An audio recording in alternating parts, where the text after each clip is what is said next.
फिर से एक बार हम मिलते हैं शेकाना ग्लोरी मिनिस्ट्रीज की तरफ से, eagle vision school of profits international की तरफ से।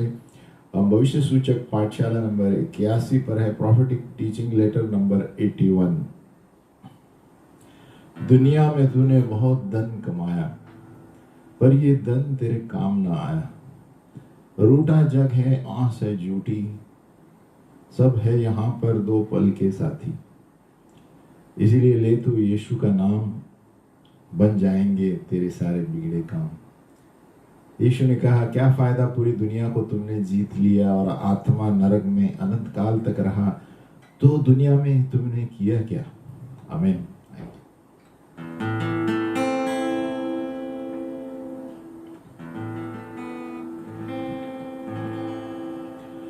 दुनिया में तूने बहुत धन कमाया, पर ये धन तेरे काम न आया। रूठा जग है, आस है झूठी, सब है यहाँ पर दो पल के साथी। ले तू यीशु का प्यारा नाम, बन जाएंगे तेरे बिगड़े काम। ले तू यीशु का प्यारा नाम, बन जाएंगे तेरे बिगड़े काम।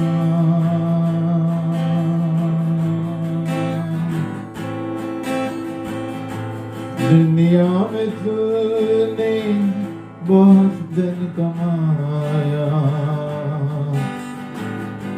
पर ये धन तेरे काम न आया। रूठा जग है, आस है झूठी, सब है यहाँ पर दो पल के साथी। ले तू यीशु का प्यारा नाम, बन जाएंगे तेरे बिगड़े काम। ले तू यीशु का प्यारा नाम, बन जाएंगे तेरे बिगड़े काम। नाम नाम नाम ले तू यीशु का प्यारा नाम, काम काम काम बन जाएंगे बिगड़े काम। नाम नाम नाम ले तू यीशु का प्यारा नाम, काम काम काम बन जाएंगे बिगड़े काम। नाम नाम नाम ले तू यीशु का प्यारा नाम, काम काम काम बन जाएंगे बिगड़े काम। नाम नाम नाम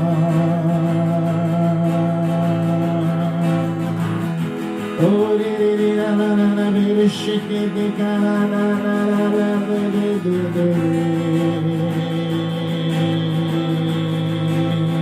नाम नाम नाम ले तू यीशु का प्यारा नाम, काम काम काम बन जाएंगे बिगड़े काम। नाम नाम नाम ले तू यीशु का प्यारा नाम, काम काम काम बन जाएंगे बिगड़े काम। नाम नाम नाम ले तू यीशु का प्यारा नाम, काम काम काम बन जाएंगे बिगड़ी खाम।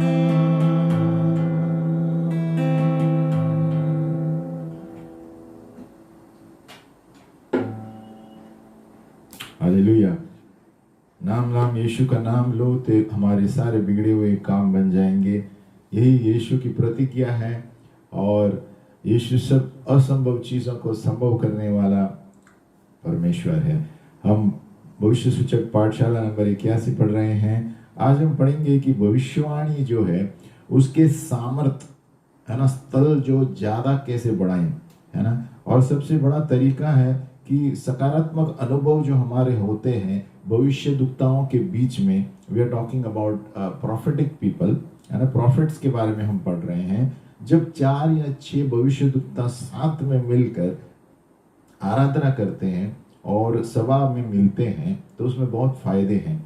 सकारात्मक फायदे ये हैं कि ग्रुप मीटिंग्स में ज्यादा जवाबदारी होती है, एक दूसरे पर नम्र हो जाते हैं, है ना। नहीं तो भविष्यद्वक्ता सोचते हैं हमें सब कुछ पता है ना। फिर यहाँ पर क्या होता है, भविष्य सूचक साधन और पैदा होते हैं सभी के अलग अलग वरदानों के द्वारा, है ना। ज्यादा आत्मिक लक्ष्य होता है जब एक झुंड भविष्यद्वक्ता के साथ में आते हैं इसके लिए।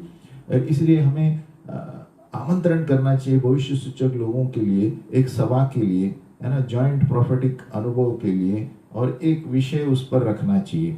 अगर जो आपको लगता है आपको कुछ पढ़ाना है वहां पर आप थोड़ी देर पढ़ाइए, लेकिन फोकस पढ़ाई पर नहीं होनी चाहिए, आत्मिक रेवलेशन पर होना चाहिए, प्रगटीकरण पर उस सभा में, ताकि सभी लोग कुछ नया सीखने को वहां पर आए।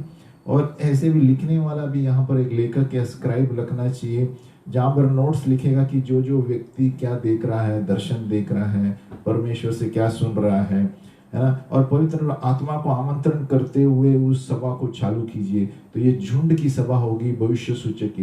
पहले जब सभाओं में एक एक व्यक्ति को आप पूछ सकते हैं, 20 मिनट तक आप आराधना में रखिए, प्रभु की बात जोइए, और 20 मिनट के बाद पूछिए कि प्रभु आपसे क्या बात किया प्रभु ने।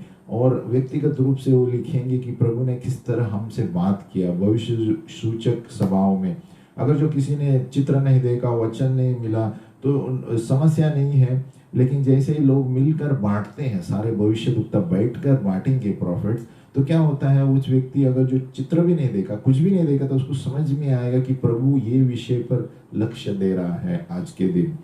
तो और ये झुंड के बाद, झुंड की मीटिंग जब होती है भविष्य सूचक, है ना, अब और 20 मिनट का सेशन आप खोल के डिस्कस कर सकते हैं कि क्या आपको लगता है, आपने क्या देखा, आपका अनुभव क्या है ना। और इससे क्या होता है, सभी भविष्यद्वक्ताओं के साथ मिलकर हम बैठते हैं ना, तो हमारी शक्ति बढ़ जाती है।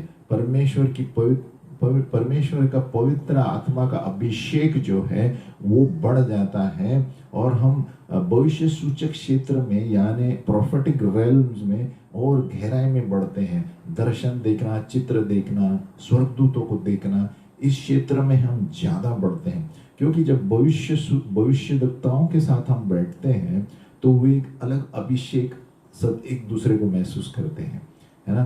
तो भविष्यद्वक्ताओं को साथ में बैठना बहुत अच्छी बात है। इसमें एक दूसरे से सीख मिलती है और एक दूसरे का अभिषेक भी ज्यादा हो जाता है, अनॉइंटिंग। हम आगे बढ़ते हैं, प्रोफेसी स्पिरिट गाइड्स, आत्मिक अगुआ वाले, आत्मिक सलाहकार। इस दुनिया में बहुत सारे स्पिरिट गाइड्स हैं, है ना। बहुत सारे लोगों बाबाओं के पास जाते हैं, सब स्पिरिट गाइड्स हैं, लेकिन सही गाइड्स नहीं है ना। बहुत सारे आत्मिक गाइड्स हैं, लेकिन दुष्ट आत्मा के भी गाइड्स हैं, है ना। क्योंकि जो स्पिरिट गाइड्स पैसे लेते हैं वो सही स्पिरिट गाइड्स नहीं है। आत्मा के लिए कोई पैसे नहीं लेते, प्रभु के काम के लिए कोई पैसे नहीं लेते। तो ये भविष्यद्वक्ता के क्षेत्र में आत्मिक सलाहकार के बारे में हम विषय देखेंगे अभी। ये 3 तरह के आत्माएं हैं, 3 टाइप्स ऑफ स्पिरिट्स। मनुष्य की आत्मा, human spirits, holy spirit, holy angelic spirits, स्वर्गदूतों की आत्मा, और दुष्ट आत्मा, इविल डिमोनिक स्पिरिट्स।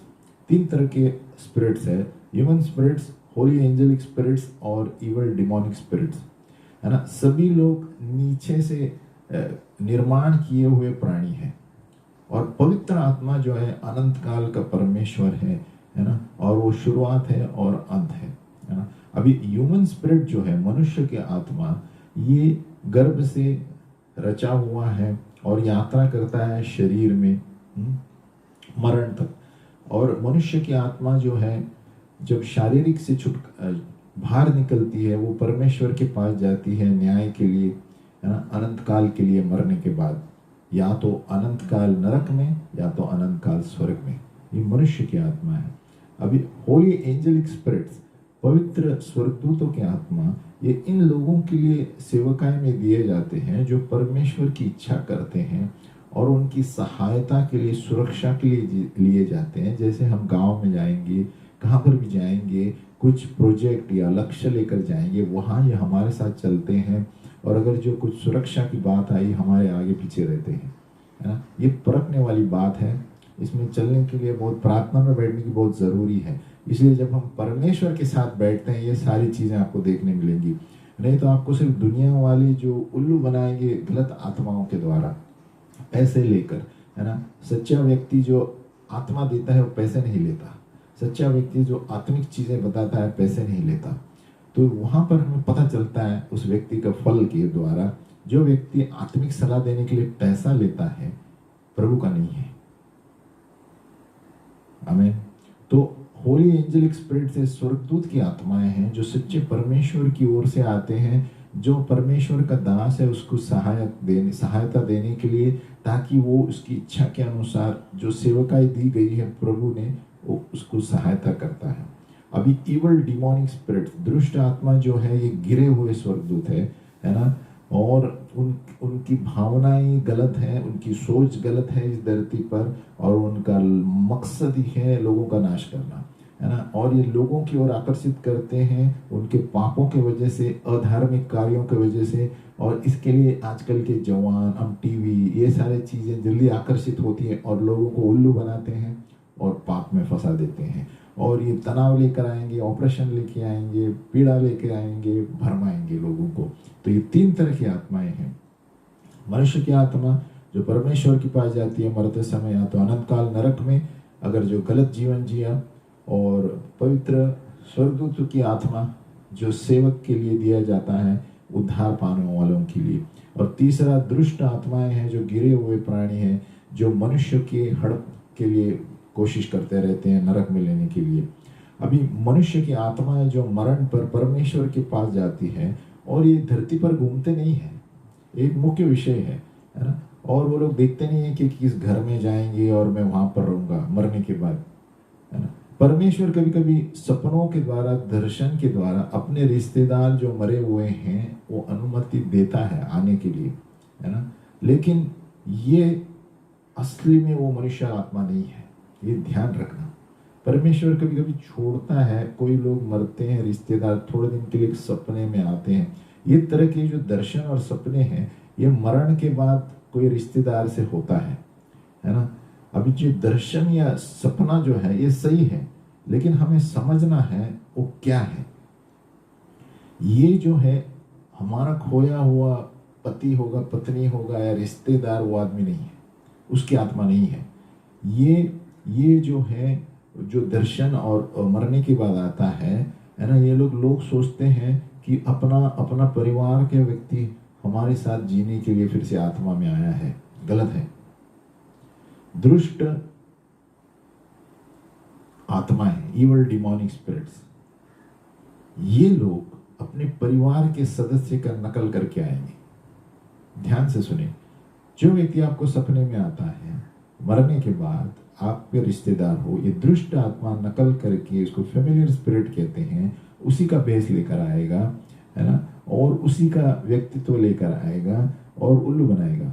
इनकी कोशिश यह है कि आपको भरमाएगा आपके साथ रहकर, ताकि आप उसके जकड़ में आए और आप परमेश्वर से दूर चला जाए, और आहिस्ते आहिस्ते आप उसके कहने पर ही चलेंगे, क्योंकि आपको लगेगा ये मेरे घर वाला आदमी है, मुझसे बातें करता है। लेकिन वो नकल आत्मा है, फेमिलियर स्पिरिट है, दुष्ट आत्मा। वो बेस लेकर आता है या आती है और आपको भरमाएगा और परमेश्वर से दूर लेकर जाएगा और आपको बंधनों में जकड़ाएगा, है ना। और ये दुष्ट आत्माएं जो है अपने खोए हुए प्रेमी हो सकते हैं, या एलियन भार्गव अंतरिक्ष से आ सकते हैं, पूर्वज हो सकते हैं, या तो आपका बच्चा हो सकता है जो समुद्र में डूबा था, और जो भी हो सके, ये आएंगे अलग अलग भेष में, है ना, अलग अलग आवाज में आएंगे, प्रोजेक्शन में आएंगे, है ना, अलग अलग स्थल में आएंगे व्यक्तियों के द्वारा। ये क्या करते हैं, ये दुष्ट आत्माएं अपने ही पर रिश्तेदारों के बेस में आएंगे मरने के बाद और उसको अपने नियंत्रण में लेंगे, उनके दुष्ट स्वभाव को लेकर। इस तरह के आत्माओं से दूर रहो। आपके रिश्तेदार लगेंगे लेकिन इससे दूर रहो, सावधान रहो, क्योंकि ये नाश करने वाले सामर्थ्य लेकर चलते हैं और आपके परिवार को और नाश कराएंगे। विश्वासी लोग को प्रभु ने अधिकार दिया है यीशु मसीह के नाम में उनको बाहर भगाने के लिए, है ना। यही जो है हमारा और उनका रिश्ता होना चाहिए। हमारा रिश्तेदार कोई चला गया होगा, चला गया है। इब्रानियों 9:27 कहता है एक बार मनुष्य का वरना उसके बाद उसका न्याय निश्चित है, वापस नीचे नहीं आएगा वो।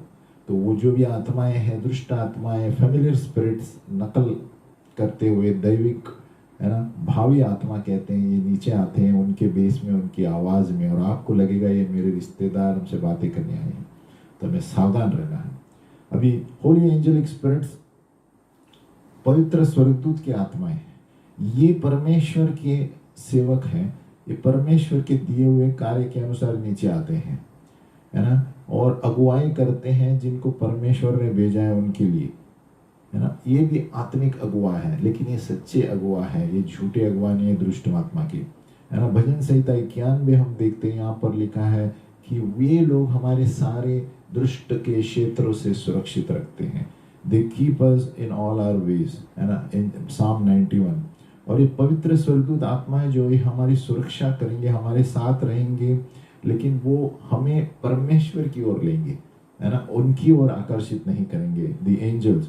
लेकिन जब हम परमेश्वर की उपस्थिति में ध्यान देंगे, है ना, उस वक्त स्वर्गदूत हमारे बाजू आते हैं, सुरक्षा करते हैं, क्योंकि हम परमेश्वर ने जो हमारे लिए मकसद दिया है इस दुनिया में उसके पीछे चल रहे हैं। तो इसीलिए परमेश्वर हमें स्वर्गदूत सहायता के लिए देता है। आमीन। अभी एक भविष्यद्वक्ता जो है ये ज्यादा समय उसका परमेश्वर की भाट जो होता है उसी पर बिताता है। एलिया जो था 3 साल वो ठहरा, और तीसरे साल प्रभु एलिया के पास आया और उसने कहा जाओ एहाब के सामने प्रवेश करो और फिर वहां पर मैं बारिश लेकर आऊंगा उस भूमि पर। अभी उस वक्त ओबाडिया जो था राज्यपाल था, गवर्नर था एहाब के घर में, और उसको सारी अंदर की बातें पता चाहिए दुष्ट राजा की। तो उसने क्या किया, बहुत सारे भविष्यद्वक्ताओं को छुपा के रखा था, है ना। 100 भविष्यद्वक्ताओं को सुरक्षितता के येजेबेल से, है ना, क्योंकि एहाब से उनको सब खबर मिलती थी, है ना। हमें भी इसी तरह सावधान रहना चाहिए, किसी भय हमारे हृदय में नहीं आना चाहिए। अभी ओबादिया जो था भय के मारे भविष्यद्वक्ताओं को छुपा कर रख दिया था। तो प्रभु हमसे सावधान कहता है, हम भविष्यद्वक्ताओं को किसी भय नहीं होना चाहिए हमारे हृदय में, है ना। भविष्यद्वक्ता परमेश्वर की आपको बिना भय के हर घड़ी में शत्रु के सामने खड़ा रहना है। क्या भय की वजह से आपको जो प्रभु ने बोला है वो करने से आप रुक रहे हैं? क्या तनाव जो भय लेकर आता है ना, उस भय को आपको आपके जीवन से निकालना है, क्योंकि मनुष्य का भय जो है एक फंदा लेकर आता है, नीति वचन कहता है।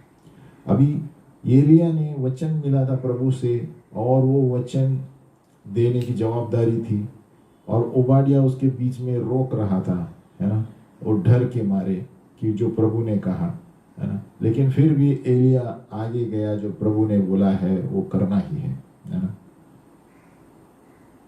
और एलिया को अच्छी चीजें करने के लिए उस पर दोष लगाया गया। आप क्या करेंगे? आप जो करेंगे वो हर वक्त मनुष्य आपको अच्छा नहीं बोलेगा, आप पर दोष लगाएगा, लेकिन प्रभु आपके हृदय को देखता है, हमारे हृदय को देखता है ना। हमें कहा गया है कि ये अच्छा है, जो सही चीज करनी है और उसके लिए भुगतना वो सही रहेगा, बल्कि वो दुष्ट चीज करने से भी अच्छी, है ना। तो बोलता है if you suffer for doing what is right, जो सही करने के लिए आप भुगतेंगे वो बेहतर होगा, है ना, कुछ गलत करने से भी। इसलिए जब आपके जीवन में सताव आएंगे तो इसको याद रखना। एलिया यानी अपने लोगों से बोला, अपने लोगों से कहा कि कितने देर तक तुम दो दो, है ना, दो दो क्षेत्र में निर्णय करोगे, है ना। दूसरे शब्दों में वो कहते थे किसको पीछा करना है, कब तक तुम निर्णय लेना पीछा रखोगी, है ना। या तो प्रभु की ओर रहो या बाल की ओर रहो। आज भी कलीसिया में बहुत सारे ऐसे लोग हैं जो सीमा पर खड़े हैं, एक पैर संसार में है, एक पैर प्रभु यीशु में है। प्रभु कहता है एक ही जगह पैर रखो, आपको निश्चय करना है, निर्णय लेना है। और हम सोचते हैं कि कलीसिया में पावर क्यों नहीं है। हाँ, कलीसिया में पावर इसीलिए नहीं है कि बहुत सारे अंदर लोग बैठे हुए, उनका पैर इधर है और इधर है, तो प्रभु यीशु का सामर्थ्य नहीं चलता ऐसे कलीसिया में, है ना। प्रभु यीशु का सामर्थ्य ऐसी कलीसिया में नहीं चलता जहाँ, है ना, ज्यादा पैसों के बारे में बात करते हैं, पश्चाताप के बारे में बात नहीं करते हैं। प्रभु यीशु का सामर्थ्य वहाँ कार्य नहीं करता जहाँ पर लोग दुनियादारी के बारे में ज्यादा बात करते हैं ताकि लोगों को लुभाए, है ना। हम लोगों को लुभाने के लिए नहीं आए हैं, प्रभु यीशु और उसकी आत्मा को लुभाने के लिए आए हैं। हम लोग क्या बोलेंगे उसके लिए नहीं प्रचार करते।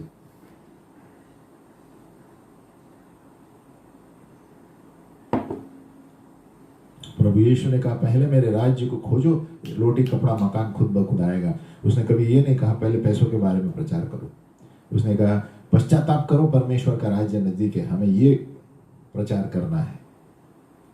तो एलिया इस तरह बिंदास था, वो डरा नहीं, क्योंकि प्रभु ने जो बोला है वो है आपके सामने। ओबादिया उसको रोकने लगा कि अरे आप क्यों आए यहाँ पर गड़बड़ करने के लिए, लेकिन एलिया ने कहा प्रभु ने मुझे जो बोला है मैं आकर। तो सही समय पे प्रभु आपको बताएगा, सही समय में कभी नहीं आना कभी आना, प्रभु आपका भय निकालेगा और आपको बलवंतता की आत्मा देगा, और परमेश्वर आपके लिए खड़ा रहेगा, आपके लिए मजबूत, है ना। कल आप दृढ़ रहो और डरो मत, वो हमारे हृदय को मजबूत करेगा। आप हार मत मानो। अब जे हमारा जो अलौकिक काम चमत्कार एकदम सीमा पर ही है, और उसी वक्त आप पीछे हटेंगे तो प्रॉब्लम होगा। दृढ़ रहो, विश्वास करो, जो प्रभु ने आपके लिए बोला है वो हो जाएगा, और शत्रु के सामने हार मत मानो। एलिया, उसको परमेश्वर को पता था, एलिया अपने प्रभु को जानता था, यहोवा को जानता था। प्रभु के पास बुलाया और उसको आदर दिया एलिया ने, है ना। इसलिए प्रभु को अपना आदर दो और प्रभु आपको आदर देगा, है ना। वो परमेश्वर है, हम उसके दास है ना। हम प्रभु और वो हमारा दास नहीं है, वो परमेश्वर, हम उसके दास है। उसका आदर करो, उस यहोवा का जिसके लिए वो है ना, क्योंकि उसके बिना हम धूल के समान हैं। आगे बढ़ते हैं। तो एलिया को परमेश्वर को महिमा लाना था, इसलिए उसने चमत्कार मांगा। हमें हर चीज प्रभु की महिमा के लिए करनी चाहिए, जो भी प्रभु चमत्कार करता है। एलिया की इच्छा ये थी कि वो सभी लोग जाने कि तू यहोवा प्रभु है, और वो उनके हृदय को छेदे। परमेश्वर ऐसे सही मकसदों के लोगों को देखता है। आपके हृदय को वो आज जांचे, प्रार्थना करें कि प्रभु मेरे अंदर एक साफ हृदय पैदा करो। परमेश्वर हमारे हृदय में, जीवन में, या महिला या मनुष्य के जीवन में, है ना, ऐसा कोई काम नहीं करा जो उसकी महिमा को नहीं छूते, है ना। ऐसे काम करो जहां पर हम उसकी महिमा के पीछे हैं, हमारी की नहीं। और वहां पर हम देखते हैं प्रभु का अंगार नीचे उतरा और उस बलिदान को भस्म कर दिया, और लोग अपने घुटने पर और चेहरों पर नीचे झुकने लगे कि वो प्रभु है, यहोवा प्रभु है। हमें चिन्ह और चमत्कार की जरूरत है आजकल हमारे कलीसियाओं, हमारे सेवकों में। तभी लोग घुटने टेकेंगे और जानेंगे कि यही सच्चा परमेश्वर है ना। परमेश्वर चाहता है कि ये आत्मा की बारिश हमारे भूमि पर गिराए। ये पाप की वजह से इस भूमि पर बारिश नहीं गिरी है आत्मा की, इसलिए हमें पश्चाताप करना चाहिए हमारे देश की ओर से और हमारी ओर से, बीच में खड़े होकर, ताकि प्रभु वो बारिश गिरे और लोग जाने, चिन्ह चमत्कार के द्वारा घुटने पर देखे एलिया की समय, और वो लोग रोकर पश्चाताप करे। वो छोटा सा बादल देखे और आवाज सुने कि प्रभु अब कुछ तो चमत्कार करने वाला है, बारिश गिराने वाला है। पिता परमेश्वर से मांगो कि प्रभु ये जन्म देने का वक्त है, जो तूने हमें बताया था वो आने का वक्त है।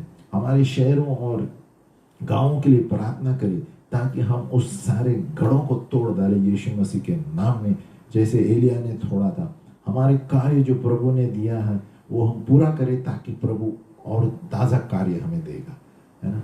इसलिए प्रभु से प्रार्थना करें, प्रभु हमें हमारे प्रगटीकरणों को पूरा करने के लिए अनुग्रह दे, कि जो भी कुछ तूने हमारे लिए बनाया है वो हम पूरा करें, फिर ही प्रभु दूसरा कार्य हमें देगा। आमीन। अभी हम पढ़ेंगे भविष्य सूचक सलाह पुराने नियम में, prophetic council in the old testament. अभी पुराने नियम में भविष्यद्वक्ता जो है अपने लीडर्स राजाओं के साथ, है ना, ये लोग सलाह देते थे युद्ध के क्षेत्र में, योजना के क्षेत्र में, मंदिरों के क्षेत्र में और सिंहासन के क्षेत्र में। ये भविष्यद्वक्ता राजाओं और ऊंचे पद वालों को सलाह देते थे। और थोड़े क्षेत्र में नातन जो भविष्यद्वक्ता था, अकस्मात भविष्यवाणी किया दाऊद के ऊपर, क्योंकि उसने व्यभिचार किया था, है ना। और दूसरी ओर देखी जाए तो भविष्यद्वक्ता राजा ढूंढते थे भविष्यद्वक्ताओं को, है ना। जैसे दाऊद था, वो कभी कभी भविष्यद्वक्ता के लिए ढूंढता था कि अभी सही क्या है इस समय में, लेकिन कभी कभी भविष्यद्वक्ता अनजाने में प्रभु भेजता था, क्योंकि राजाओं ने पाप किया है जो उनको खुद को पता नहीं। जैसे राजा दाऊद, तो नाथन को भेजा गया, है ना। लेकिन कभी कभी राजा खुद नाथन के पास गया कि मुझे मंदिर बांधना है, मैं क्या करूं। तो दोनों तरफ ही है ना। अभी जो भविष्यद्वक्ता तो है, कभी कभी ये भविष्यद्वक्ता उसे ढूंढते थे, कभी कभी राजा और जो अगुवा थे उस शहर के, वो इन भविष्यद्वक्ताओं को ढूंढते थे सलाह के लिए। उदाहरण, अहिजा जो भविष्यद्वक्ता था वो यरोबोम को सलाह देता था। मिकिया जो था वो यहोशाफत को सलाह देता था। एलिया ने यहू राजा को सलाह दी, है ना, जैसे वो उमरी राजा को मारने वाला था।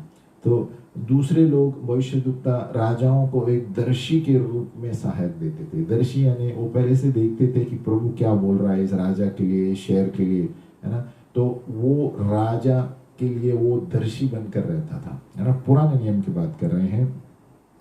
और कभी कभी अनजाने में चुनौतियां आती थी, न देखी हुई। हम देखते हैं कि वो दर्शी जो थे राजा दाऊद की सेवा करते थे, सुलेमान के लिए सेवा करते थे, है ना। और बाकी सारे दूसरे लीडर जो थे, है ना, परमेश्वर के दासों को खोजते थे सलाह के लिए और काउंसिल के लिए, है ना। तो कोई कोई राजा खुद ये लोग ढूंढते थे। और हम देखते थे राजा दाऊद और सुलेमान की लिस्ट में उनके स्टाफ में बहुत सारे दर्शी थे, सलाहकार रखे थे इन्होंने, है ना। और कोई कोई अगुवा जो खुद थे ये परमेश्वर के दास को ढूंढते थे। तो दोनों तरह से काम चालू था। और यहाँ पर पुराने नियम में ये भी उदाहरण है ना, कि ये भविष्यद्वक्ता अचानक आते थे राजाओं के महलों में, जब ये राजा कुछ गलत करते थे और प्रभु उनसे बातें करता था। क्योंकि एक राजा का उठना बैठना धार्मिकता से एक देश बनता है ना। और जब कुछ गलत होता है तो ये भविष्यद्वक्ता को प्रभु बात करके बोलता था, जाओ उस राजा के पास, ये गलत कर रहा है ना। तो सोचो हमारे देश जो है धार्मिकता से कितना यहोवा के अनुसार कैसा चलना चाहिए। इसलिए हमें प्रार्थना करना चाहिए देश के लिए, शहरों के लिए, जो गढ़ बना के रखिए, पाप है, जो गलत चीजें हैं उनको ढा देने के लिए पवित्र आत्मा के द्वारा। ये हम अकेले से नहीं होगा, पवित्र आत्मा हमारे लिए काफी है, यीशु हमारे लिए काफी है और उनके स्वर्गदूत हमारे लिए काफी है। एक डैनियल ने प्रार्थना किया और सब जगह प्रभु ने तहल महल मचा दिया। तो हमारे विश्वास के ऊपर है। तो यहाँ पर हम देखते हैं, है ना, उदाहरण पुराने नियम में ऐसे ही भविष्यद्वक्ता घुसते थे राजाओं के महल में कि प्रभु ये कह रहा है, फलाना फलाना आप गलत कर रहे हैं। और कभी कभी जैसे नेबुकदनेस्सर राजा, उनको समझ में नहीं आता था, उनके घमंड के पाप की वजह से, है ना, वो राजा को सपना आया और उसको पता नहीं चला वो संदेश क्या था। उस वक्त भविष्यद्वक्ता को बुला देते, है ना, और डैनियल को बुलाया गया, है ना। तो कभी कभी अचानक जब एक राजा को गलत सपना आता था, क्योंकि उसके घमंड के वजह से या अधार्मिकता की वजह से, खुद वो लोग बुलाते थे, या तो खुद भविष्यद्वक्ताओं को यहोवा बताता था, ये फलाना फलाना सपना देखा है, जाके उनको संदेश का अर्थ बताओ, है ना। तो उसका मतलब है धार्मिकता से ही देश बनता है। जहां तक अधार्मिकता होती थी वहां पर प्रभु भविष्यद्वक्ताओं को भेजता था। आज का दिन क्या, हम क्या कर रहे हैं? जब कोई गलत करता है तो हम बताते हैं उसको, हमें बताना है। हम इस धरती पर भविष्यद्वक्ताओं की तरह है। प्रभु हमें वार्निंग देने के लिए बोलता है। ऐसा नहीं कि प्रेम से बोलना है, लेकिन बोलना है कि वचन ये कहता है आप गलत कर रहे हैं। परमेश्वर बलवंतता की आत्मा देगा। विषय ये है कि जो अगुवाए हैं इनको परमेश्वर से सुना होगा या न सुना होगा, लेकिन कभी कभी प्रभु को एक व्यक्ति भविष्यद्वक्ता को इस्तेमाल करना पड़ा राजा को समझाने के लिए, है ना, या उसके गलत हृदय के लिए। प्रभु ही जो भविष्यद्वक्ताओं को बेचता था और ताड़ना देता था उस राजाओं को, और वो सुने या ना सुने वो उनकी समस्या थी। लेकिन पुराने नियम में हम देखते हैं परमेश्वर भेजता था, क्योंकि ये राजा धार्मिक नहीं है। अभी भविष्यद्वक्ता के सलाहकार नए नियम में, prophetic council in the new testament, अभी प्रभु ने ऐसे सलाहकार भेजे यरूशलेम से एंटियोक कलीसिया में, उस कलीसिया के वार्न करने के लिए लीडरों को, अगुवाओं को कि अकाल आने वाला है। प्रेरित 11:28। तो यहाँ पर भी देखो भविष्यद्वक्ता भेजे थे। हम यहाँ देखते हैं अगाबस जो भविष्यद्वक्ता था वो यूदिया से सिसेरिया में पौलुस को चेतावनी देखने के लिए गया, है ना, कि वो यरूशलेम में उसके हाल क्या होने वाला है ना। और पौलुस को पहले से ही पता था, फिर भी ये निश्चित करने के लिए अगाबस को भेजा गया, है ना। तो ये नए नियम में भी हम देखते हैं। तो भविष्यद्वक्ता के कार्य क्या है? What are the prophet suppose to play? What is the role of a profit?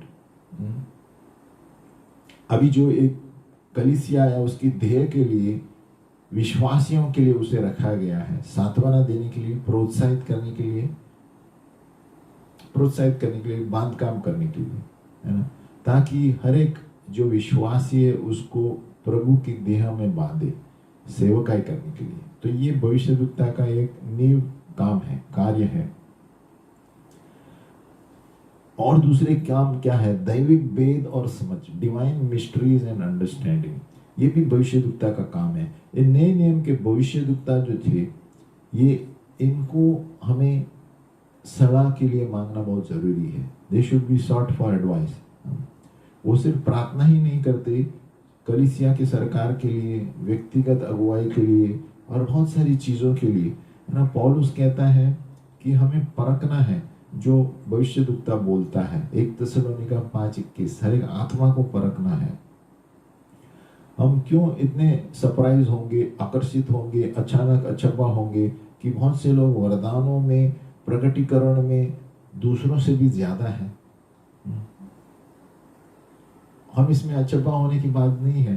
प्रभु ने हर व्यक्ति को अलग अलग नाप से वरदान दिए हैं और उनको प्रभु की देह के लिए इस्तेमाल करने के लिए दिया गया। हमें अचंभा नहीं होना चाहिए कि एक व्यक्ति का वरदान एकदम ज्यादा है।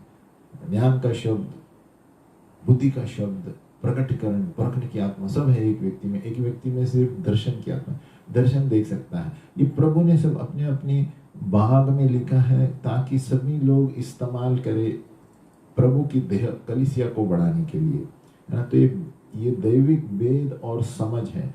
ये वेद जो है, मिस्ट्रीज, उसका मतलब है कि गुप्त विचार प्रभु की, है ना, योजना जो मनुष्य से छुपे हुए हैं, ये प्रभु सबको नहीं बताता है ना। जिस कारण के लिए प्रभु ने चुना है उसी व्यक्ति को जाके भविष्यद्वक्ता बताएगा।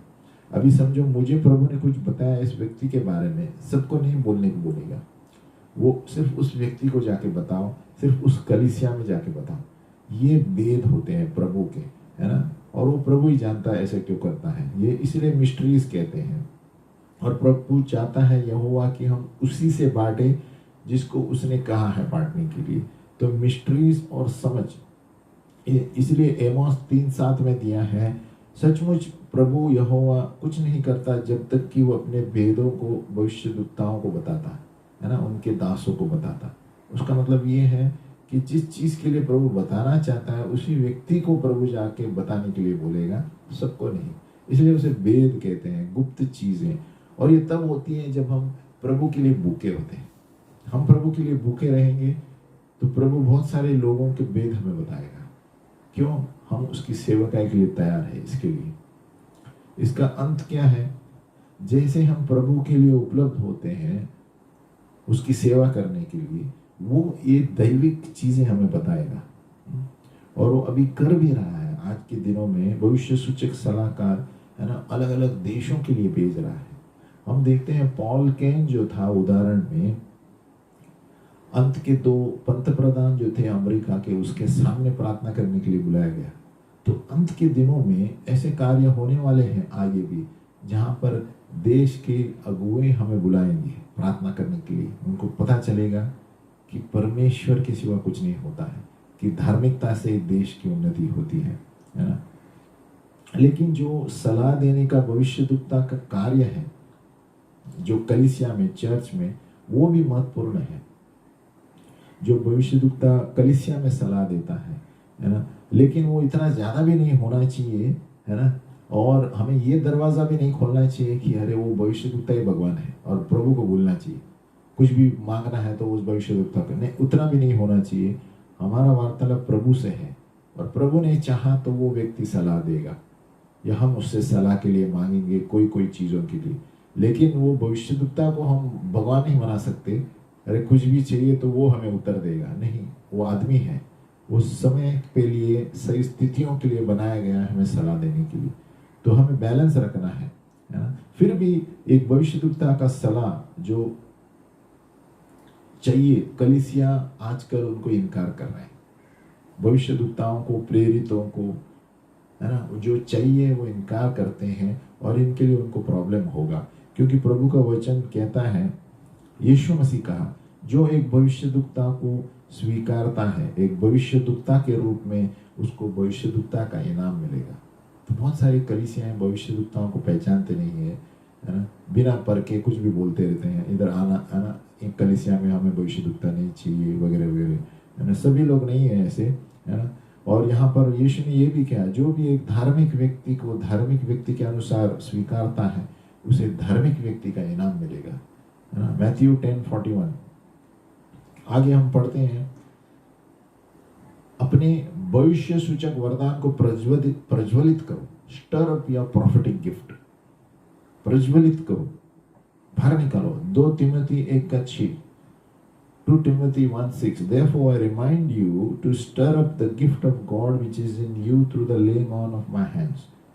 इसी कारण मैं तुझे सुधि दिलाता हूँ कि तू परमेश्वर के उस वरदान को जो मेरे हाथ रखने तुझे मिला है चमका दो, प्रज्वलित करो। वो वरदान जो हमारे अंदर है, अंदर नहीं रखना है, उसको बाहर लेकर जाना है। प्रज्वलित करना यानी ये परमेश्वर का वरदान है, ये एक अंगार है। अगर जो हम इसे तिरस्कार करेंगे वो बुझ जाएगा। तो हमें हमारी जो वरदान है हमें इस्तेमाल करना चाहिए, नहीं तो वो बुझ जाएंगे।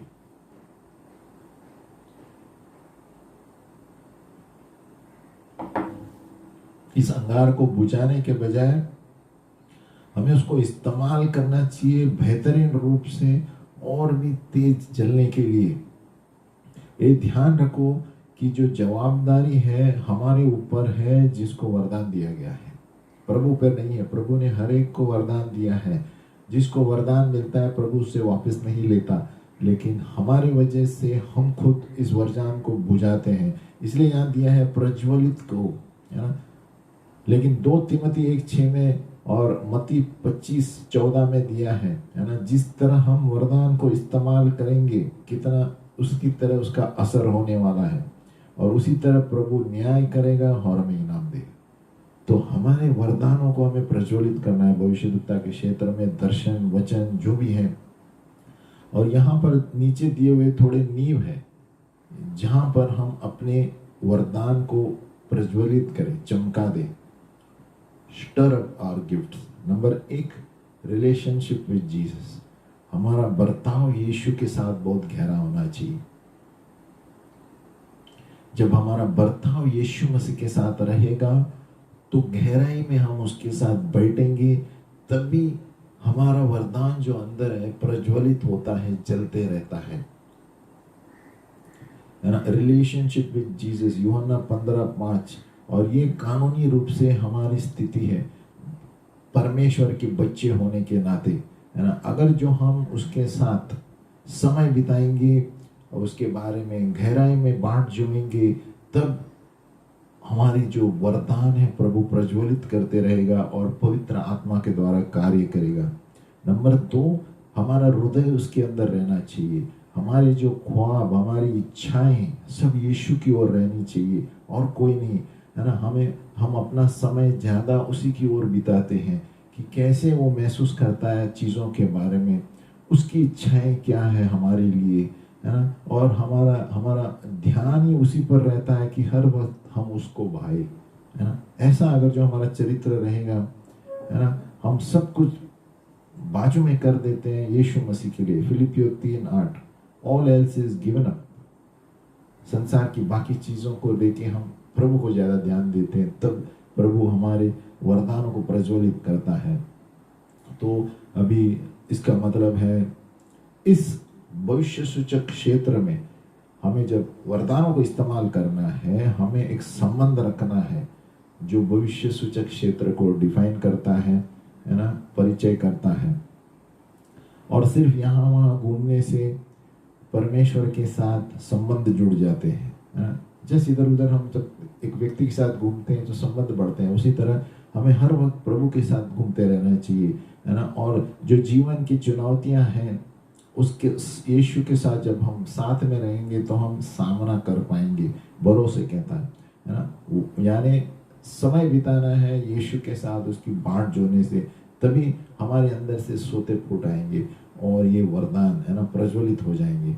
और इसमें प्रेम भी एक मुख्य नींव है ना, भविष्य सूचक क्षेत्र में घूमने के लिए, है ना।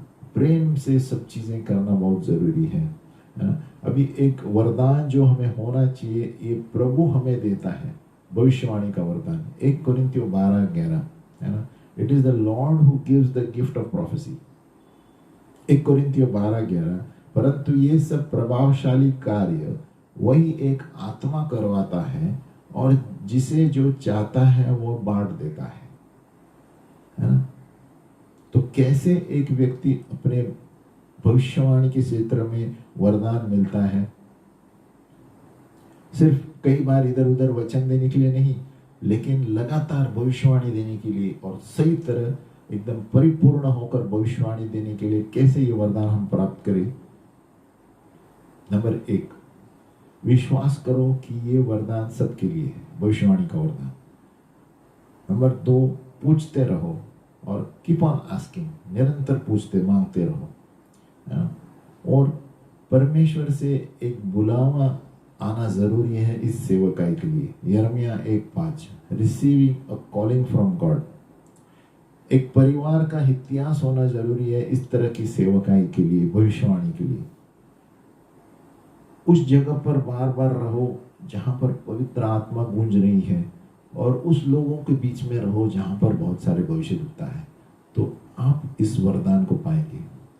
इस अधिकार के साथ, जवाबदारी के साथ उस अधिकार में खड़े रहो, डैनियल की तरह, है ना। किसी को बोलो मुझ पर हाथ रख के प्रार्थना करो ताकि मुझे भी ये वरदान चाहिए।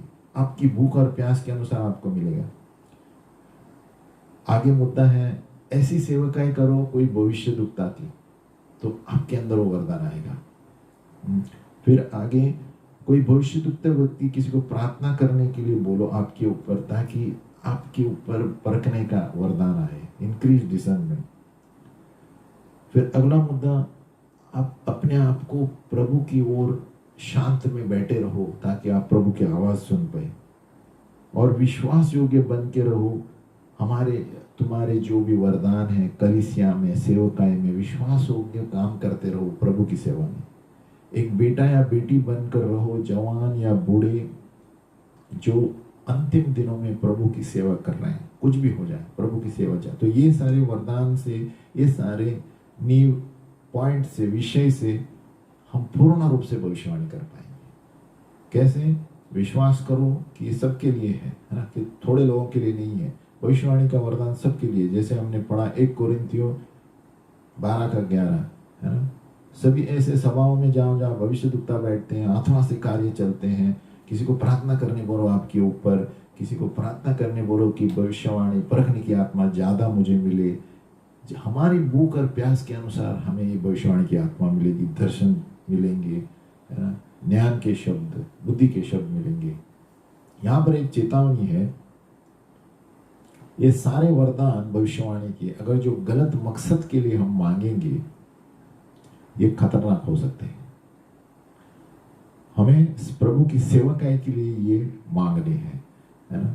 अगर जो इसे गलत इस्तेमाल करेंगे और इसको इनकार भी करेंगे तो ये बुझ जाएगा और ये अंगार बुझ जाएगा, है ना। तो इसके लिए हर वक्त ठहरना पड़ेगा इसको वापस, जैसे कोयले को हम, है ना, हवा मारते हैं, अंगार को प्रज्वलित करने के लिए वापस कुछ करना पड़ेगा। अगला मुद्दा है सेवकाई करना।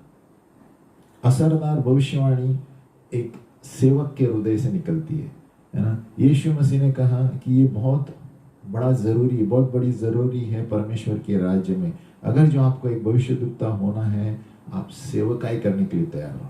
बी प्रिपेयर टू सर्व, है ना। गुरु को आज्ञा मानने के लिए सबसे ऊंचा स्थल दो, उसका आज्ञा मानने के लिए। और ऐसी जगह जाओ जहां पर तुम दूसरों को आशीषित करना चाहते हो खुद से भी, तब आप भविष्यद्वक्ता के वरदान को पाएंगे, है ना। ज्यादा देते रहो, अपने लिए धन कमाने की मत कोशिश करो। दूसरों को जब देंगे तो प्रभु की आत्मा ज्यादा भविष्यवाणी के क्षेत्र में, सेवकाई में आपके ऊपर बढ़ेगी। और मशहूरता के लिए ज्यादा ध्यान मत दो। अगर जो भविष्यद्वक्ता बनना है तो अपने मशहूरता के लिए कुछ मत सोचो, और दूसरों को अपने से भी ज्यादा अच्छा समझो, और दूसरों की जरूरतों को ज्यादा महत्वपूर्ण समझो, और उनको मैं कैसे मदद करूं, और दूसरों ने जो कचरा किया है उसको साफ करने की हिम्मत रखो। ये सारे भविष्यद्वक्ता की निशानी है। तभी प्रभु आपको ऊंचा दिलाएगा, ऊपर लेकर चलेगा। सेवकाई करो, दूसरों के बारे में सोचो, अपने बारे में भूल जाओ। हमारा फोटो इधर आएगा वो मत सोचो। हमें मशहूरता की जरूरत नहीं है, प्रभु जानता है। प्रभु ने जो काम दिया है हम करें, सेवकाई करते रहे, है ना। भविष्यवाणी कब बहती है? जब हम यीशु के साथ संबंध रखते हैं, उसके लोगों के साथ संबंध रखते हैं।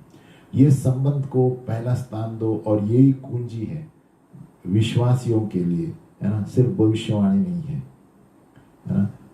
ये संबंध जो यीशु के साथ है वो कड़क होना चाहिए, और सेवकाई कड़क होनी चाहिए। जो बाकी सारे वरदान, है ना, खुद प्रज्वलित होते रहते हैं। और जो भी भविष्यवाणी परमेश्वर से आती है वो हर वक्त यीशु की बड़ाई करेगा। हर एक प्रोफेसी खुद की बड़ाई नहीं करेगा, यीशु की बड़ाई करेगा। ये याद रखना है। इसलिए भविष्यद्वक्ताओं को जितना नम्र होना, जितने सेवक दूसरों के लिए करना है, वही सच्चा भविष्यद्वक्ता है। बहुत सारे भविष्यद्वक्ता एकदम आगे बढ़ते हैं, क्या कहते हैं, एकदम ज्यादा बोलने से भी ज्यादा काम करते हैं। एक भविष्यद्वक्ता ऐसा था कि यीशु का नाम ज्यादा होना चाहिए, और वो कुछ पब्लिसिटी के लिए, सभा के लिए होर्डिंग था, है ना, इश्तिहार था। तो उन्होंने कहा एकदम यीशु मसीह का नाम बड़ा होना चाहिए, मेरा नाम छोटे में होगा चलेगा, है ना। मेरा नाम नीचे छोटे में होगा चलेगा, प्रभु यीशु का नाम बड़े में डालो, है ना। हम जानते हैं बहुत सारे ऐसे क्षेत्र हैं जो अपने गवाही नहीं देंगे, उन्होंने क्या क्या किया है, भविष्यवाणी किया है, लेकिन वो हर वक्त ये गवाही देंगे कि प्रभु ने ये किया, प्रभु ने वो किया, खुद के बारे में नहीं बताएंगे। तो एक भविष्यद्वक्ता वो है जो खुद को नीचे करता है, हम घटे वो बढ़े, है ना। इसलिए हमारे अंदर जो भविष्यवाणी का वरदान प्रज्वलित करना है, तो हमें जोखम में लाने की जरूरत है। Willing to be take risk, हमें जोखम में डालना जरूरी है, और हम ये रिस्क ले सकते हैं, ये जोखम में रहना चाहिए कि हमें लोग गलत ठहराएंगे। ये बहुत मुख्य बात है। हमें हंसेंगे लोग, कभी कभी हमें दुत्कारेंगे, हमारे खुद के लोग, परिवार के लोग दुत्कारेंगे। इसके लिए तैयार रहना है, हमारी जान को जोखम में डालने के लिए तैयार रहना है। एक भविष्यद्वक्ता को हर वक्त आपको भविष्यवाणी मिलती है और आप उसे बांटेंगे नहीं, तो आप एक रिस्क ले रहे हैं, जोखम में डाल रहे हैं, है ना। कि ऐसा भी है, अगर जो एक व्यक्ति को आप भविष्यवाणी नहीं कर रहे हैं तो प्रभु आपसे हिसाब मांगेगा। दोनों तरफ है ये। एक तरफ से हमें अपने आप को छोटा समझना चाहिए, बढ़ाना चाहिए, दूसरी तरफ से एक हमारे जान को जोखम में डालने के लिए तैयार रहना चाहिए कि जब हम सही बोल रहे हैं लोग हमारे विरुद्ध आएंगे, उसके लिए भी तैयार रहना है। लेकिन उसके लिए भी तैयार रहना है कि अगर जो हमने हमें प्रभु ने कुछ बोला है और हमने उसको बताया नहीं है तो हम पर है वो। एजेकियल को प्रभु ने बोला तो मुझसे हिसाब लेगा, तो वो भी हमें सावधान रहना है। इसलिए प्रभु को कभी कभी हमें एक वचन देगा, ऐसा भी होगा कि वचन देगा, प्रभु कहेगा कि प्रार्थना करो, ये बांटो मत किसी के साथ, है ना, आगे बांटेंगे, लेकिन इस वक्त प्रार्थना करो, है ना। तो हर जगह में एक भविष्यद्वक्ता को बैलेंस रखना है। कभी कभी जोखिम में रहता है, कभी कभी प्रभु बोलेगा बोलो, कभी बोलो मत बोलो, प्रार्थना करो, कभी कभी बोलेगा प्रभु लोग आपके विरुद्ध आएंगे, आपको तैयार रहना है। आपने सही किया लेकिन लोग आपको उल्टा समझेंगे, तो उस वक्त समझो कि आप सही रास्ते पर हैं, कि आपने सही बोला और लोग गलत समझ रहे हैं। आपको चिढ़ाएंगे भी, और इसमें ध्यान रखिए अपने लोग भी होंगे इसमें। तो वो एक प्रभु कभी कभी अनुमति देता है आपको टेस्ट करने के लिए। ये मैंने देखा है अनुभव से, कभी कभी भविष्यद्वक्ताओं को प्रभु जानबूझ के अपने लोगों में नीचे गिराता है। ये मैंने अनुभव से देखा है। तो तुरंत आत्मा में पता चलता है ये प्रभु परख रहा है मुझे, कि इस वक्त में मेरा ईगो का प्रॉब्लम है, लोग क्या सोचेंगे, या प्रभु में मैं चुप रहूं। हमारी पोजीशन की वजह से प्रभु ये परखेगा बहुत सा वक्त। तो ध्यान रहे, प्रभु के राज्य में सिर्फ भविष्यद्वक्ताओं के लिए नहीं, बाकी के सेवकाई में जब लोग आपको चिढ़ाएंगे, आपके पोजीशन के अनुसार आपको कचरा के समान गिनती करेंगे, चुप रहो। मूसा को भी ऐसे ही किया, प्रभु ने कहा बदला लेना मेरा काम है। और कभी कभी प्रभु हमें परखेगा कि हम क्या कर रहे हैं ऐसे समय में, प्रभु पर छोड़ रहे हैं या उनको पीछे उलट जवाब देते हैं। हमें और ज्यादा, सबसे ज्यादा जो भविष्य सूचक सेवकाई में चूक जाते हैं ये कि हम कलीसिया से सही तरह बात नहीं करते, है ना। ये हो सकता है क्योंकि भविष्य सूचक सेवकाई इतना परमेश्वर के बारे में सोचता रहता है, परमेश्वर और वो, परमेश्वर और हम, कि वो भूल जाते हैं कि पड़ोसी से बात करने के लिए, है ना। कभी कभी इसलिए भविष्य सूचक सेवकायां, है ना, फेल हो जाती हैं, चूक जाती हैं, क्योंकि हमें बात करना है जो प्रभु बोलता है हमारे पड़ोसी से, हमारी कलीसियाओं की। क्योंकि ये क्यों दिया गया है, एफिसियों 4, प्रभु की सेवकाई के लिए, भक्तों की बढ़ाई के लिए, प्रभु की कलीसिया की बढ़ोतरी के लिए, है ना, बॉडी ऑफ क्राइस्ट, उनके मुनाफे के लिए, सेवकाई के लिए हमें वरदान दिए गए हैं। एक भविष्यवाणी जो है हम बोल सकते हैं, गा सकते हैं, है ना, जरूरी नहीं है शब्दों में बोलना है, गाने से भी भविष्यवाणी होता है। बाइबल में हम देखते हैं भविष्यवाणी अलग अलग तरीके थे। उदाहरण तौर पर लिखे हुए, है ना, ज्यादा वचन हम देखते हैं भविष्यवाणी भजन संहिता में है ना, जो भविष्य सूचक क्षेत्र में है, साम्स, है ना। और परमेश्वर ने इसी तरह जीवन इस्तेमाल किया, भविष्यद्वक्ताओं को ना लिखते हुए, होशे को इस्तेमाल किया, वो कार्य करते हुए भी भविष्यवाणी दी, है ना। कोई चित्र निकाल के, कोई एक्शन करके भविष्यवाणी दी एजेकियल ने, तो कोई ड्रामा के द्वारा भविष्यवाणी दी, है ना। एजेकियल 4 में उन्होंने एक ड्रामा किया पवित्र आत्मा के अनुसार, क्योंकि प्रभु ने कहा ऐसा करो ताकि लोग जानेंगे तुम क्या कर रहे हो, है ना। तो एक भविष्यवाणी कविता के रूप में हो सकती है, गायन के रूप में हो सकती है ना, बहुत सारी चीजों में हो सकती है।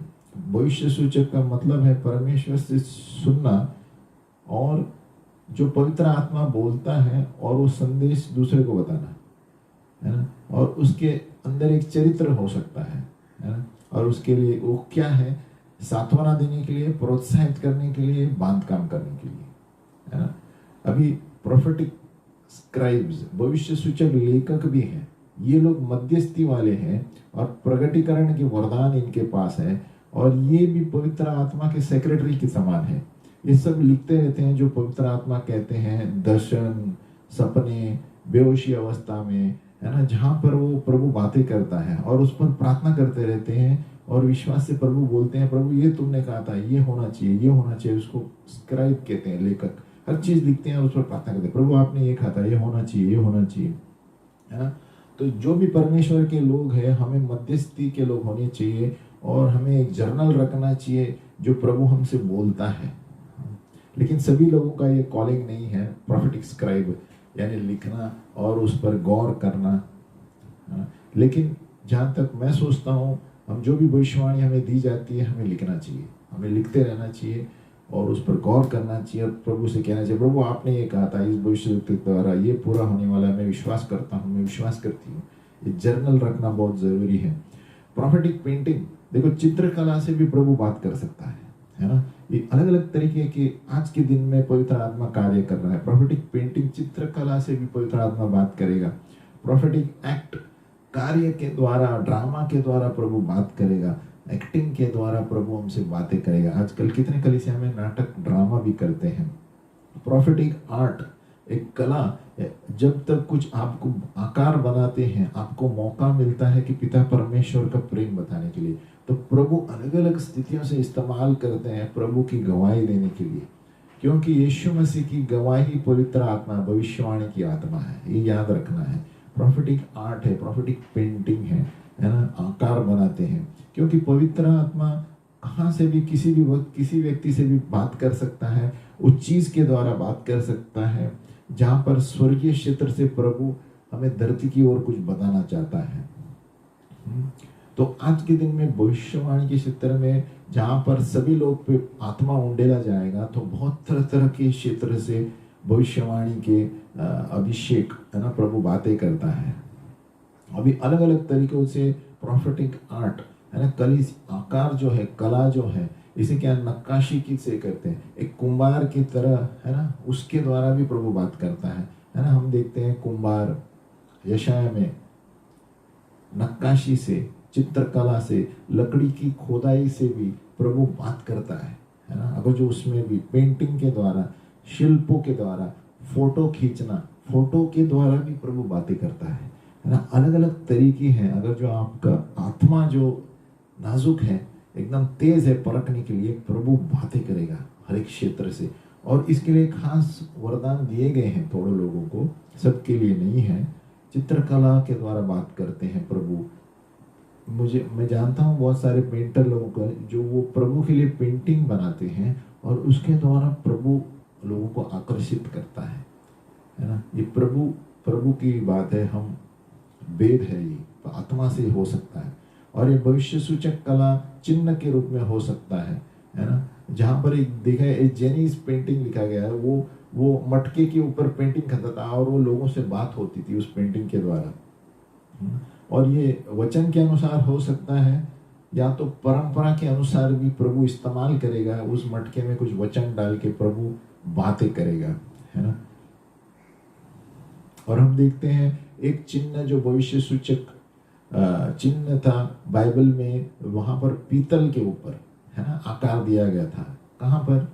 जहां पर परमेश्वर ने मूसा से कहा है ना, एक सांप बना उस पीतल के ऊपर, और लोग जब उस पर देखेंगे और पश्चाताप करेंगे, जो वो सर्प, पीतल का सर्प पे देखेंगे तो वो चंगाई पाएंगे, है ना। सर्प ने जो ढसा है उसे चंगाई पाएंगे, अगर जो वो पीतल का एक आकार बना के ऊपर रखा था। तो देखो ये एक भविष्य सूचक चिन्ह था उस वक्त। लेकिन एक सावधान रहना है, उसको भगवान नहीं बनाना चाहिए। उससे प्रभु बातें करता है उस वक्त के लिए, उस स्थिति के लिए, उसको भगवान नहीं बनाना है। अभी अलग अलग तरीके हैं भविष्य सूचक प्रॉफिटिक टाइप्स, है ना। अलग अलग व्यक्तित्व से आते हैं। बाइबल हीरोज बहुत सारे हैं, है ना। हम देखते हैं जो बाइबल के हीरो, भविष्य सूचक जो है, एक प्रचार करने वाला प्रॉफिट है, एक घोषणा करने वाला प्रॉफिट है, एक मध्यस्थी करने वाला प्रॉफिट है, और एक संगीतकार का प्रॉफिट है। ये 4 तरह के हैं, है ना। तो सचमुच भविष्यवाणी जो है कितना सामर्थ्य पूर्वक है, एक आत्मिक शस्त्र है कलीसिया के लिए, है ना। इसलिए कहता है भविष्यवाणी पौलुस सबसे ऊंचे दर्जे का वरदान है। जो प्रचार करने वाला भविष्यवक्ता, घोषणा करने वाला भविष्यवक्ता, मध्यस्थी करने वाला भविष्यवक्ता है, संगीतकार का। तो 2 तरह के मध्यस्थी करने वाले हैं, विश्वास और भविष्य सूचक। एक किसी को पता नहीं है तो हम बताते हैं। 2 टाइप्स ऑफ गिफ्टेड इंटरसेसर्स है, जो फेथ, विश्वास से करते हैं, एक भविष्यवाणी से करते हैं। तो ये अंतर बताना बहुत जरूरी है। ये ध्यान रखना है कि कोई एक वरदान नहीं है मध्यस्थी का, एक भविष्य सूचक वरदान है। अभी मध्यस्थी जो है अलग अलग वरदानों से होता है, विश्वास, भविष्यवाणी, परखने की आत्मा और अन्य भाषा से। है ना। अभी जो विश्वास का वरदान है, एक व्यक्ति मध्यस्थी करता है बहुत विश्वास से परमेश्वर के वचन के अनुसार, और ये एक बम की तरह है। तो ये विश्वास के मध्यस्थी के बारे में बात कर रहा हूँ, है ना। वो विश्वास करता है कि सब कुछ संभव है प्रभु के साथ, और इसलिए वो प्रार्थना के बम छोड़ता है। एक फेथ इंटरसेसर, विश्वास का व्यक्ति, है ना। अभी हम देखते हैं भविष्य सूचक इंटरसेसर, एक प्रोफेटिक इंटरसेसर कैसा करता है, वो एक मिशन स्नाइपर की तरह है, यानी टारगेट वाले बंदूक जो होते हैं एकदम बराबर प्रगटीकरण पर ही ध्यान रखता है। जैसे स्नाइपर क्या करता है, उसके बंदूक में एकदम निशानी चूकता नहीं है, उसके अंदर एक मैग्नीफाइंग ग्लास रहता है। तो भविष्य सूचक मध्यस्थी क्या करता है, जो प्रभु ने बताया है उस पर ही जोर देता है, उस पर ही बम डालता है ना। ये आत्मिक योद्धा है ना। तो ये जो प्रगटीकरण दिया प्रभु ने उस पर ही वार करता है भविष्य सूचक व्यक्ति। वेरे दो विश्वास का मध्यस्थी वाला क्या करता है, वचन लेकर विश्वास से बम फेंकता रहता है ना, क्योंकि सब कुछ संभव है। लेकिन भविष्य सूचक मध्यस्थी क्या करता है, जो प्रभु ने बताया है उस पर ही ध्यान देकर उस पर प्रार्थना करेगा। आमीन। अभी एक संगीतकार का भविष्यवक्ता, इस संगीत वाला भविष्यवक्ता अलग अलग गानों के द्वारा लोगों को बातें करेगा। जरूरी नहीं है कि वो जो सामान्य गाने कलीसिया में लेते हैं, वो खुद का गाना बना के भी लोगों को आकर्षित करेगा, यानी प्रभु की ओर, उसकी ओर नहीं, है ना। भविष्य सूचक संगीत जो है ये कविता के द्वारा भी हो सकते हैं, और ये अलग मकसद के लिए, यानी ये परमेश्वर को भी आशीषित करता है और लोगों को भी आशीषित करता है ना। ये दैविक रूप से होता है, और उसके साथ स्वर्गदूत भी गाते हैं, है ना। ये लोगों को जब सुनता है तो पता चलता है, वो कहते हैं अरे आपका गाना कुछ अलग ही था, वो आपका संगीत कुछ अलग था, ऐसे लगा कि स्वर्गदूत गा रहे हैं। तो ये सारी चीजें होती हैं। फिर भविष्य सूचक कदम हम देखते हैं। एक भविष्य सूचक पाठशाला के लिए कौन से कदम होने चाहिए कि हमें समझना जरूरी है। हाँ, एक भविष्य सूचक शाला के लिए ये सारे कदम समझ होनी चाहिए। नंबर एक, रामा बाइबल में है एक अनुशासन की जगह थी, है ना, जहाँ पर आप बढ़ेंगे। भविष्य सूचक पितरों यानी पिता, ये ऐसे लोग हैं जहाँ पर परिपक्व होते हैं, जहाँ पर ये परमेश्वर से बातें सुनते हैं और बोलते हैं, और ये पिता बनकर जीते हैं कलीसिया के लिए, एक आत्मिक पिता बनकर जीते हैं। फिर बेतल एक जगह है सीखने की पुराने नियम में, जहाँ पर और भी सिखाया जाता है प्रभु के घर के अंदर। फिर गिलगाल भी एक सीखने की जगह है, अलग अलग सीखने के क्षेत्र बताते हैं पुराने नियम के, और ये तुलना करती है अलग अलग बढ़ोतरी कैसे होती है भविष्य सूचक क्षेत्र में, एक पुराने नियम में है। फिर दर्शी की सेवकाई, है ना, यहाँ पर दिया है कैसे दर्शी सीखता है ना, एक भविष्यवक्ता और दर्शी में क्या फर्क है। फिर है एक दर्शी का मकसद क्या है ना, ये मतलब वो दिखता है प्रभु क्या बताता है, उसके बाद प्रार्थना करता है। फिर आत्मिक क्षेत्र में देखना, यहाँ पर ये सिखाया जाता है कि आत्मिक रूप से स्वर्गीय स्थानों में एजेकियल की तरह हम क्या क्या दर्शन देख सकते हैं। फिर हमारे मन को नए करना, तो यहाँ पर परमेश्वर का वचन की जरूरत है कि हमारे अलग अलग जो स्थितियां हैं, परंपराएं, उसको तोड़ने के लिए वचन के द्वारा रिन्यूअल ऑफ द माइंड, हमारे मनों को बदलना है। और परमेश्वर की महिमा को जानना, परमेश्वर की महिमा को जानना ये एक सब्जेक्ट है ना, उसका विषय है, उसका कारण क्या है। फिर पुराने नियम के दर्शी कौन है, ये एक सब्जेक्ट है। फिर एक चरवाहा का हृदय क्या है, कि ये सही बर्ताव सिखाता है, सेवकाई के वरदान सिखाता है, जो एक पासमान जो है अपने कलीसिया की ओर जताता है, हार्ट ऑफ द शेपर्ड। फिर भविष्यद्वक्ता के स्तर, लेवल्स ऑफ प्रोफेसी, तो अलग अलग स्तर के प्रोफेसी जो कलीसिया में होते हैं ये पढ़ना है, अनुशासन। ये हम प्रोफेटिक स्कूल के बारे में पढ़ रहे हैं, जहाँ पर ये हमें चीज़ें की समझ होनी जरूरी है। ये आगे समय मिलेगा तो हम बताएंगे। और वाचा बांधना सेवकाई के लिए ये एक सब्जेक्ट है कि परमेश्वर का साथ कैसे वाचा में खड़े रहना है। फिर एसेंशियल गिफ्ट्स, जो वरदान प्रभु ने दिए थे कलीसिया को जब वो झिलाया गया।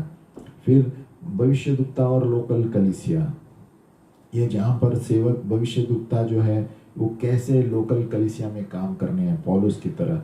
फिर प्राचीनों का मकसद क्या है कलीसिया में, ये जानना जरूरी है भविष्य पाठशाला में। फिर व्यक्तिगत रूप से भविष्यवाणी या झुंड में भविष्यवाणी, ये सीखना भी जरूरी है। फिर एक भविष्यदूत 3 की सेवकाई, प्रॉफिटेस, क्या महिला लोग भविष्यवाणी कर सकते हैं, ये भी पढ़ाई है। फिर दैविक अनुशासन सेवकाई का, है ना, ये अधिकार के बारे में सिखाता है प्रभु के घर में, है ना। तो 11 तरह के चैनल है भविष्यवाणी के, है ना, अलग अलग 11 तरीके हैं। भविष्य सूचक प्राचीन है, भविष्य सूचक सुसमाचार है, भविष्य सूचक प्रचार, भविष्य सूचक वचन, है ना, आत्मा भविष्यवाणी की आत्मा, भविष्यवाणी का दफ्तर, भविष्यवाणी का वरदान, फिर प्रभु के गीत, और भविष्य सूचक प्रार्थना, दर्शन और सपने, और दर्शनों के क्षेत्र में आत्मिक क्षेत्र, 11 क्षेत्र है भविष्यवाणी के। अभी ये जो वरदान है भविष्यद्वक्ता का, एक वरदान, गिफ्ट ऑफ अ प्रॉफिट, है ना, बहुत सारी अलग अलग अंतर है ना। पुराने नियम में दिया गया है जहाँ पर एक भविष्यद्वक्ता अपने दफ्तर में रहता था, लेकिन आज हम देखते हैं जो एक भविष्यवाणी के वरदान से आता है जो सभी के पास है। पुराने नियम में वो सिर्फ भविष्यद्वक्ता बोलते थे, तो क्या भविष्यद्वक्ता के वरदान होने से हमें भविष्यद्वक्ता बन जाते हैं? नहीं, भविष्यद्वक्ता का वरदान अलग है। भविष्यद्वक्ता का वरदान जो है सांत्वना के लिए, प्रोत्साहित करने के लिए और कलीसिया के लिए दिया जाता है, वो भविष्यद्वक्ता नहीं होता। समस्या यहाँ पर होती है जब हम पुराने नियम लेके लोग बोलते हैं आज मैं भविष्यद्वक्ता हूँ, बल्कि उसके पास सिर्फ भविष्यद्वक्ता का वरदान है, gift of prophecy, that is different from prophetic office. पुराने नियम के भविष्यद्वक्ता है वो पूरे देशों से बातें करते थे, है ना, क्योंकि उनको प्रभु ने वो प्रगटीकरण का सामर्थ्य दिया था, है ना। और लेकिन भविष्यद्वक्ता का वरदान में वो नहीं है, वो खाली प्रोत्साहित और सांत्वना देना और बांधकाम करने के लिए होता है। और वो लोग जो बोलते थे वो इतना महत्वपूर्ण होता था पुराने नियम में कि वो चिन्ह और चमत्कार होते थे भविष्यवाणी के द्वारा, है ना। पुराने नियम के भविष्यद्वक्ता जो थे वो स्वाभाविक रूप से एकदम आगे के बारे में बताते थे, लेकिन आज जो भविष्यवाणी की आत्मा है, गिफ्ट ऑफ प्रोफेसी, ये इसमें ये वरदान नहीं है, है ना। उसके द्वारा 3 चीजें होना जरूरी है आज के दिन में। प्रगटीकरण के वरदान, बुद्धि का शब्द, ज्ञान का शब्द या परखने की आत्मा। तो आज के दिन में भविष्यवाणी की आत्मा में ये तीनों में से एक होना बहुत जरूरी है। नए नियम के भविष्यद्वक्ता हम देखते हैं ज्यादातर 1 या 2 सेवकाई के पाठ होते थे, है ना। तो इस तरह होते थे नए नियम की भविष्यद्वक्ता। आज के भविष्यद्वक्ता है ना, उनके पास प्रगटीकरण की सेवकाई होना जरूरी है, जैसे बुद्धि का शब्द, ज्ञान का शब्द, परखने की आत्मा। ये तीनों में से 2 होना जरूरी है आज के नए नियम के भविष्यद्वक्ता के अनुसार। पुराने नियम में ऐसा नहीं था, इसलिए नए नियम में ये 1 या 2 पाठ सेवकाई के होना जरूरी है। कौन से? ज्ञान का शब्द, बुद्धि का शब्द या परखने की आत्मा में से। और नए नियम के भविष्यद्वक्ता जो है एक कलीसिया को चेतावनी देते हैं कि आने वाला क्या होने वाला है, आने वाली चीजों के बारे में। और अगाबस एक उदाहरण है जहां पर वो भविष्यद्वक्ता प्रेरित में दिया गया है ना। ये लोग साथ में चलते थे, यात्रा करते थे दूसरे भविष्यद्वक्ता के साथ। ये प्रेरितों के साथ और प्राचीनों के साथ भी मिलके उन्होंने पौलुस और बरनबास को आगे भेजा। तो नए नियम में देखो भविष्यद्वक्ता ऐसे काम करते हैं, परखने की आत्मा, ज्ञान के शब्द, बुद्धि का शब्द, है ना। तो इनका मेन कारण था कि लोगों को सेवकाई के लिए बढ़ोतरी करना, है ना। इसलिए उन्होंने किसी को प्रेरित, किसी को भविष्यद्वक्ता, किसी को सुसमाचार, पासवान और शिक्षक बताया। For the equipping of the saints, संतों को बनाने के लिए, सेवकाई का काम करने के लिए, कलीसिया देहों को बढ़ाने के लिए। तो आप सचमुच क्या एक भविष्यद्वक्ता है? अगर जो एक भविष्यद्वक्ता है, आपकी सेवकाई जो है ना, आपकी स्थापित होना चाहिए एक बड़े भविष्यद्वक्ता के द्वारा जो आपके ऊपर है, तभी बोल सकते हैं आप भविष्यद्वक्ता है ना। अगर जो आपको बुलाया गया है ना, तो परमेश्वर को स्थापित करना जरूरी है आपके ऊपर जो है उसके द्वारा। नंबर 2, ये कलीसिया का जो लीडरशिप है वो हाँ करना चाहिए आपके भविष्यद्वक्ता के वरदानों को, है ना।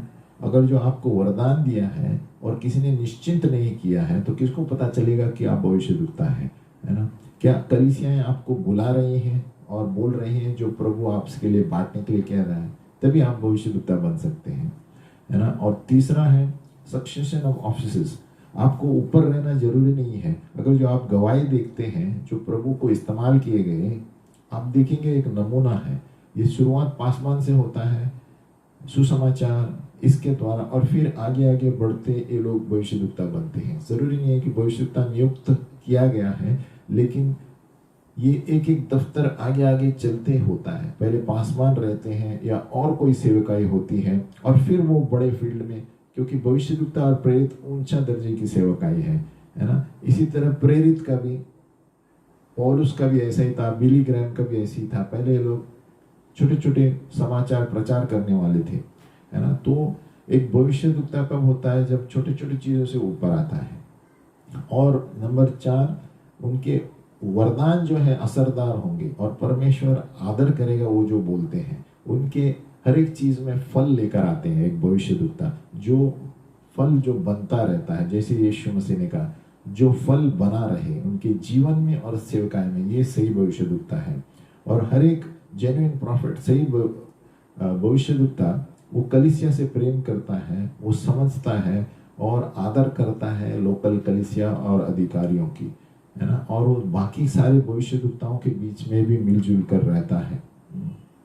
केनेथ हेगिन जो था, परमेश्वर का एक दास था, उन्होंने कहा मैं पहले एक व्यक्ति को सेवकाई के लिए बुलाया गया था, दूसरे शब्द में परमेश्वर का बुलावा है उस व्यक्ति पर, वो प्रचार करेगा या सिखाएगा या सेवकाई में रहेगा, है ना। एक सुसमाचार के लिए एक बुलावा है, शिक्षक के लिए एक बुलावा है, पास्टर के लिए एक बुलावा है, भविष्यद्वक्ता के लिए बुलावा है। लेकिन एक भविष्यद्वक्ता होने के लिए उनको ये 2 चीजें प्रकटीकरण के वरदान जरूरी है। केनेथ हेगिन नए नियम में, है ना। 2 चीजें क्या है? यीशु मसीह ने केनेथ हेगिन से कहा बुद्धि का वचन, ज्ञान का वचन और परखने की आत्मा, इसमें से 2 होनी चाहिए भविष्यवाणी की आत्मा के साथ। तो भविष्यद्वक्ता के दफ्तर में होना है, एक सेवक को बुलावा है, इसके लिए उसके लिए 2 प्रगटीकरणों के वरदान होना जरूरी है। वर्ड ऑफ विजडम, बुद्धि का वचन, वर्ड ऑफ नॉलेज, ज्ञान का शब्द, परखने की आत्मा, ये 3 में से 2 होना जरूरी है आज के दिन में एक भविष्यद्वक्ता को। और भविष्यवाणी की आत्मा, तो बुद्धि की आत्मा, ज्ञान की आत्मा, परखने की आत्मा, इसमें से 2 होना चाहिए, प्लस भविष्यवाणी का वरदान होना चाहिए, तभी एक भविष्यद्वक्ता हम उसको बोल सकते हैं। जो आत्मिक वरदान जो है, ज्ञान का शब्द, ये अलौकिक प्रकटीकरण है पवित्र आत्मा का, जो परमेश्वर लोगों को बताता है। परमेश्वर सब कुछ जानता है, लेकिन हर चीज एक व्यक्ति को बताता नहीं है, थोड़ा भाग में ही बताएगा एक व्यक्ति को। वो कहता है कि जो भी व्यक्ति भविष्यद्वक्ता हो या साधारण व्यक्ति हो, उसके पास ज्ञान का शब्द होगा, कभी कभी वो दूसरी चीजें भी बताएगा कलीसिया में। एक साधारण मनुष्य भी बहुत कुछ बोलता है कलीसिया में, है ना। एक व्यक्ति सेवकाई सुसमाचार वाला होगा या पास्टर होगा कलीसिया में, लेकिन वो भविष्यद्वक्ता करके नहीं बोला सकता, है ना। वो ज्ञान का शब्द आएगा कभी कभी कलीसिया में, उसका मतलब वो भविष्यद्वक्ता नहीं है। इसीलिए एक सही भविष्यद्वक्ता वो है, केनेथ हेगिन कहता है, यीशु मसीह ने आके उसे कहा कि जहां पर ये 3 वरदानों में से 2 होना चाहिए, ज्ञान का शब्द, बुद्धि का शब्द और परखने की आत्मा, इसमें से 2 वरदान होने चाहिए उसके पास, और भविष्यवाणी की आत्मा, गिफ्ट ऑफ प्रोफेसी, 2 वरदान प्लस भविष्यवाणी की आत्मा, ये होने से एक सच्चा भविष्यद्वक्ता होता है ना। क्योंकि पुराने नियम में अलग था, नए नियम में अलग है।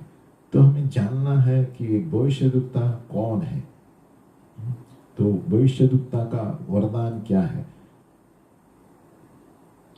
तो जहां पर केनेथ हेगिन बोलता है कि एक सच्चा भविष्यद्वक्ता का दफ्तर वो है जहां पर वो 3 प्रगटीकरण के वरदानों में से 2 वरदान होने चाहिए, बुद्धि का शब्द, ज्ञान का शब्द, परखने की आत्मा में से 2 और 1 भविष्यवाणी की आत्मा होनी चाहिए, तब ये भविष्यद्वक्ता का दफ्तर में बैठ सकता है। आमीन।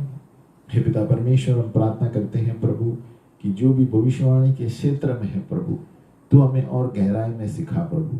जिस तरह तूने बताया है प्रभु कि भविष्यवाणी का वरदान सभी के पास है प्रभु, लेकिन अगर जो एक भविष्यवक्ता होना है, हमें प्रगटीकरण के वरदान होना जरूरी है प्रभु। हमें भी प्रगटीकरण के वरदान दो, क्योंकि पौलुस ने कहा प्रभु कि भविष्यवाणी सबके लिए है। हमारे भूख के अनुसार, हमारे प्यास के अनुसार हमें आगे बढ़ा प्रभु।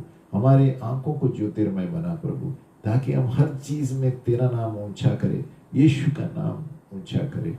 यीशु के नाम में प्रार्थना करते हैं, आमीन।